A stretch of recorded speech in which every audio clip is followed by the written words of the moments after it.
Ladies and gentlemen, please welcome Eric Bailey. Hello. How are you? Everybody get up on your feet. Everybody, please get up on your feet. Turn the music up, man. Give me something there. Oh, let's go. Let's put the hands in there. Let's get them up. Let's go. Little exercise. Let's go. Everybody, side to side. On the count of 3, I want you to scream. 1, 2, 3. 1, 2, 3. Okay, now that's good. Now we all warmed up. Thank you very much. Please sit down. Now, just turn down just a little bit. Yesterday I was at the Galleria Mall and walked into the mall. My wife and I doing some shopping, and you know how ladies like to shop, and my wife was buying everything. And all of a sudden, there was a group of Japanese tourists with cameras. They were taking pictures at me. I was like, hey, what's up? How are you? And I walked to the other side. It was more Japanese tourists. And they was taking more pictures. I was like, hey. And all of a sudden, one of them said, you're famous. And I said, really? They said, yeah, in our country. And I was like, wow, am I really that big in your country? So all of a sudden, my head started to swell. I was thinking, wow, I'm international. And then they said, can we have your autograph? I said, sure. So I signed Eric Bailey. And they go, no, you Michael Jordan. I said, no. So I walked away, and as I walked away, some more people stopped me, and they said, Tiger Woods. I said, no. And as I walked away, I started to think, wow, I'm famous. I'm somebody. I mean something to someone. And then I walked into a store, and I thought I'd buy some cufflinks. And the guy looked at me and said, you can't afford these. And at that moment, I realized that no matter where you go, people are going to have a perception of you, and they're going to look at you, and they're going to be thinking something.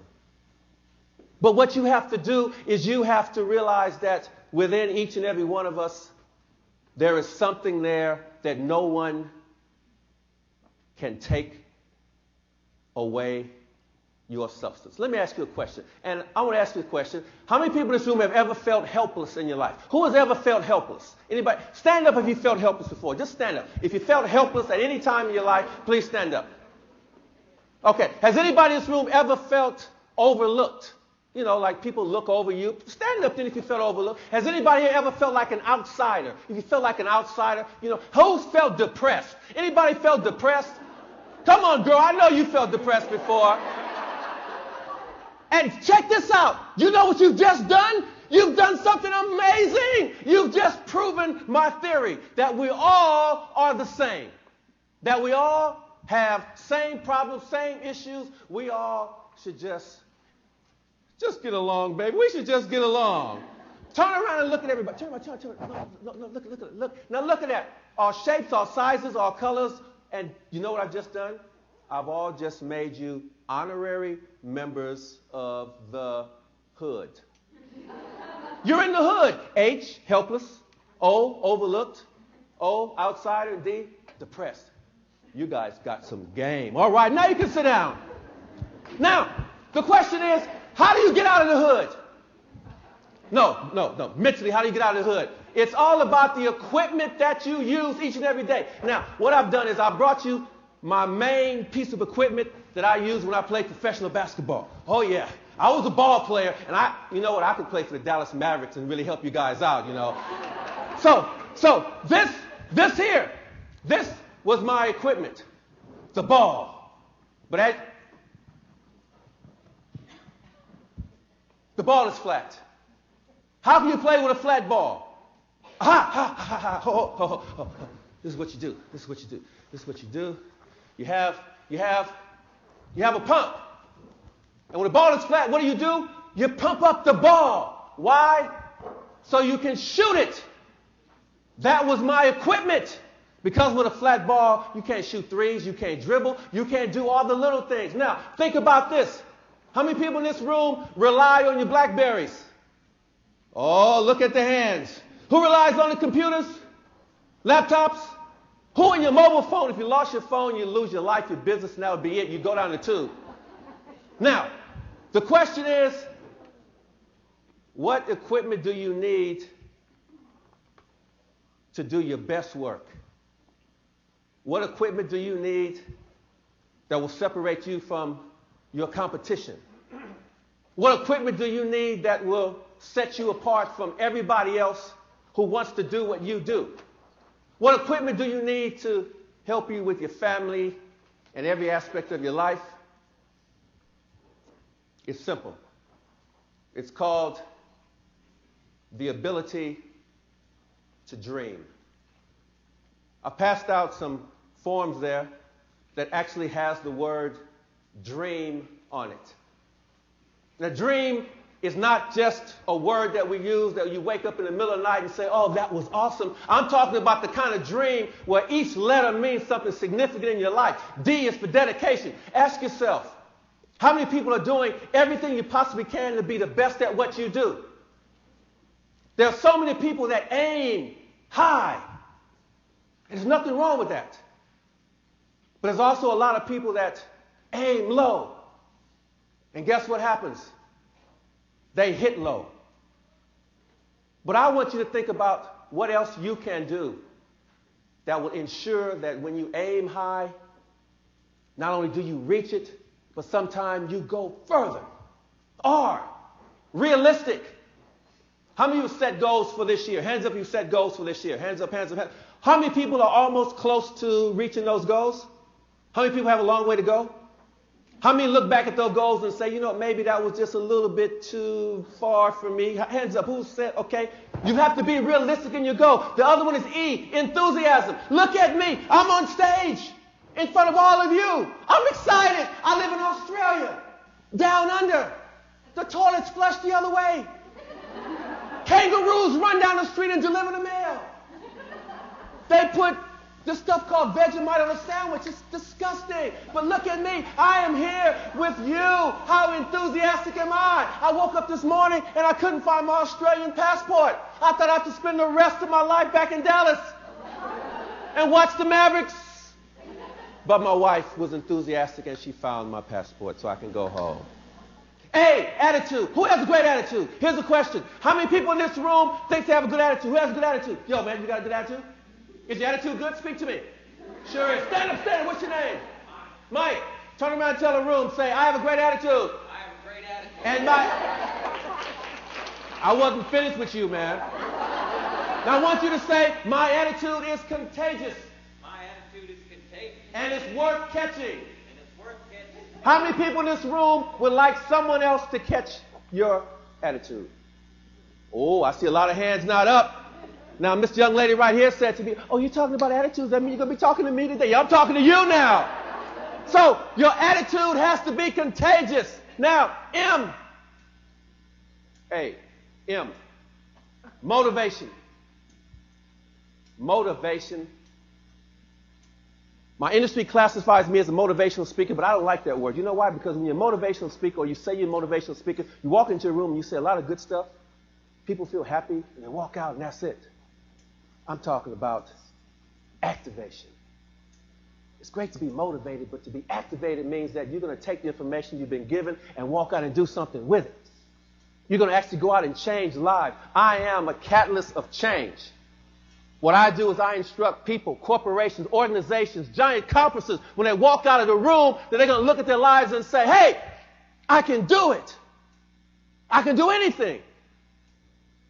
You might be looking at me and says, well, you're tall. You look like an athlete. So why should we think that you had any problems? Let me tell you something. 10 years of age, sitting in my class, South Central Los Angeles. Teacher says, hey, we're going to do some color in today. I was like, oh, color in, yes. And who likes to crayon? Who likes to color in? Remember the crayons?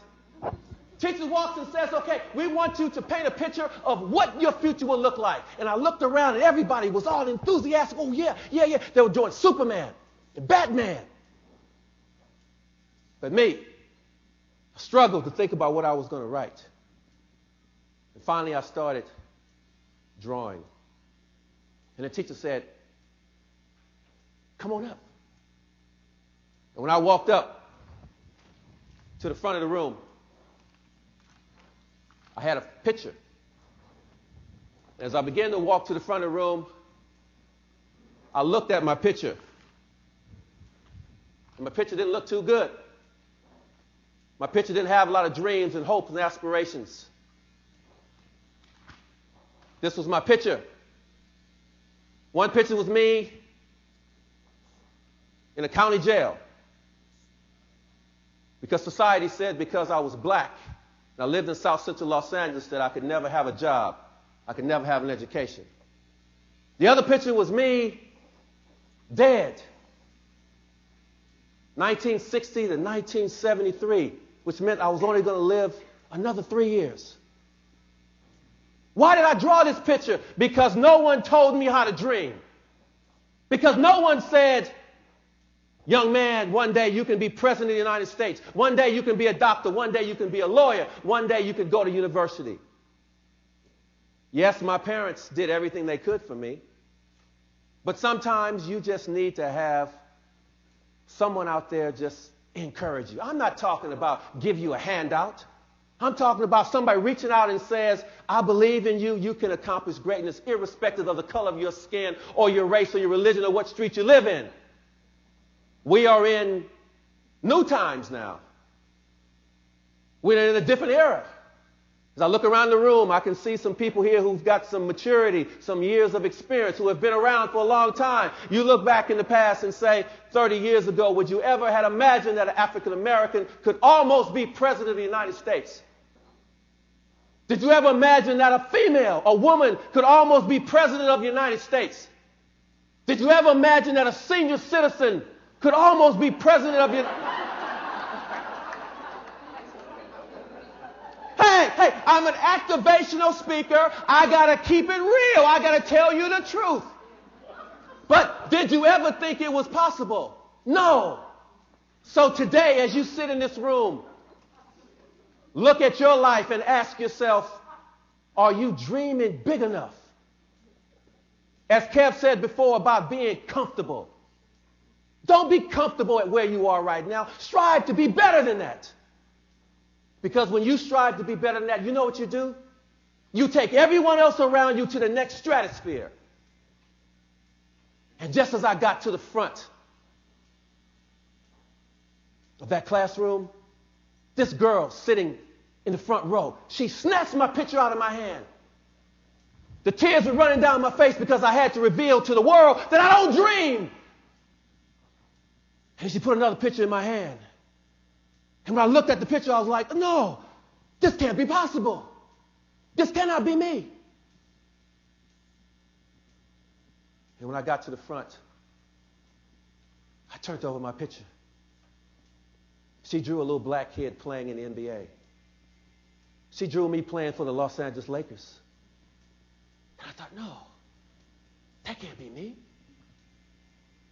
And when I went back to my seat, I took my picture and I took it home and I thought all night, you know what? Is there a chance for me? Is there a chance for me? Yeah, there was a chance for me. And my chance, it started when somebody introduced in my head that I am somebody. And in your life, you will be told, for whatever reason, that you don't have the goods. Your clients that you come in contact, at some time in their life, they were told that they don't have the goods.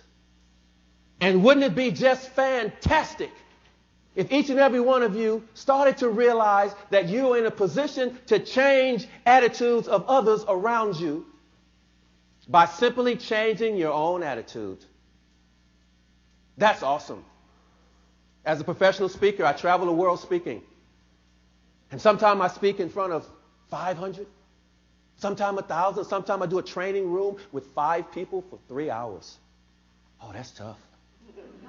Oh, that's tough. But you know what? At the end of it, I walk out thinking, you know what? I think I might have helped you. Did I help you today? Oh, thank you. Will you sign me up later? Thank you. Okay, so here we go. So through this young lady handed me a picture, all of a sudden my life changed. I shifted. I went from not liking to myself to respecting myself. And all of a sudden, things got better. I learned to read. I started playing professional basketball. Awesome. My first experience in playing professional basketball was against Irvin Magic Johnson. Anybody ever seen Irvin Magic Johnson? He's 6'9". And my coach said to me, you have to stop him if you want to make the team.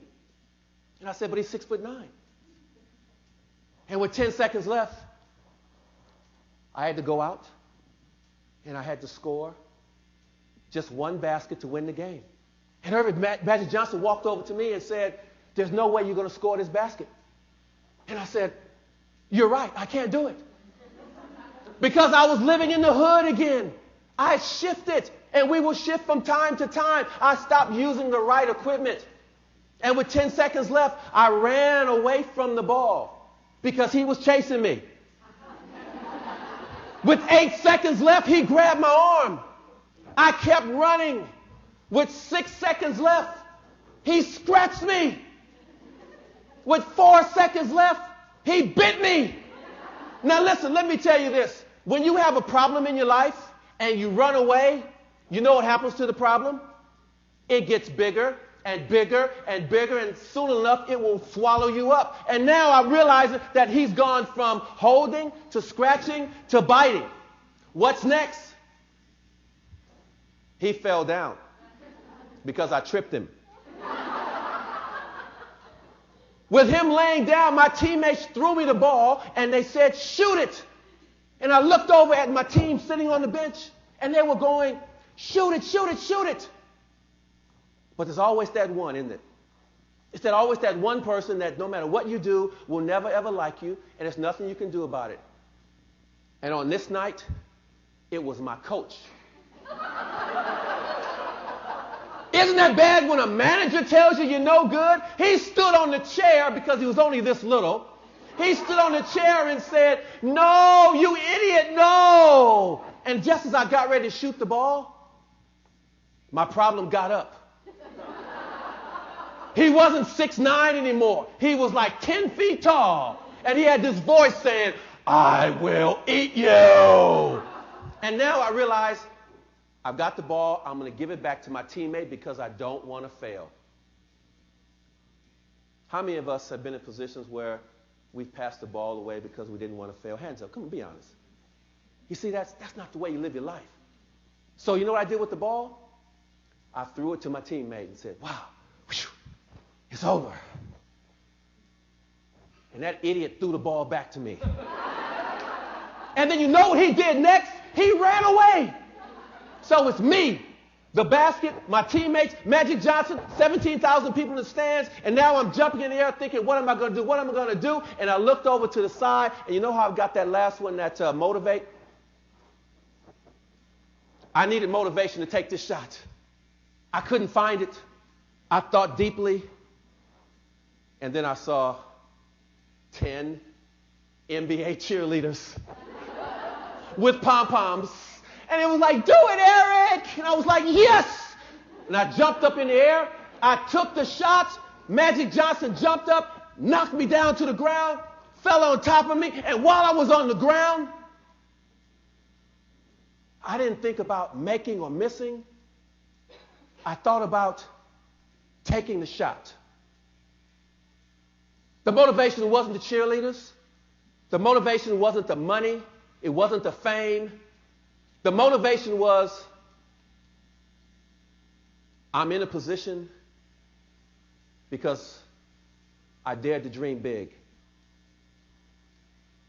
When I was 10 years of age and going to school every day, my mother would walk me to school. I had a bone disease in my knees. The doctor said I would never play sport, and I was an abnormal child. Kids used to throw rocks at me. They used to beat me. No brothers, no sisters. I lived in poverty. And every day she walked me to school, she says, one day you will do great things in your life. One day you will change someone's life. One day you will wake up and realize that you are special. That's why I took the shot. The shot went in. We won the game. You can clap for me. I'm not that vain. I made the shot. After the game, my coach walked over to me and fired me. I lost my career because one coach said to me, it was just luck. But my dream was to be a professional basketball player. And that's why I moved to Australia and played for 16 years. 16 years, 9 knee operations, and a hip replacement. And just when I thought that my life couldn't get any better, I was awarded a CSP award this year. I am thankful and blessed because a long, long time ago, somebody introduced to me the notion of dreaming and dreaming big. Mama, who I love very, very much, Mama died 2 years ago. She died in South Central Los Angeles. That same house where she and my father encouraged me to dream. Thank you very much.